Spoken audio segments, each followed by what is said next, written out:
চলো যাই।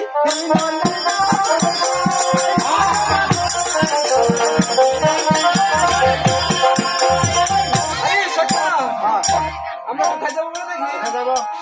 সরোবরে যমুনা সরোবরে স্নান করতে যাবো চলো। তাই না? চলো। তাই কি বলি জানো? চলো। ও ভালো সঙ্গে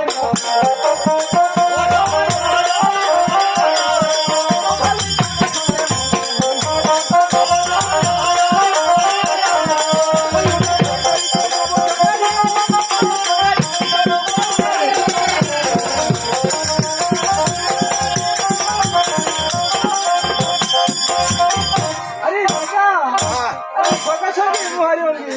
করিলাম খবর আরে স্নান করতে যাবো সকা। দিঘি সরোবর তার মানে আমরা দিঘি সরোবরে স্নান করবো। স্নান করবো। চলো। আরে সকা, হ্যাঁ আমরা যে স্নান করবো রাস্তাটা তো অনেক দূর তাই না? হ্যাঁ আচ্ছা সকা, এখানে তো অনেক বন জঙ্গল থাকতে পারে তাই না? থাকতে পারে। আরে সকা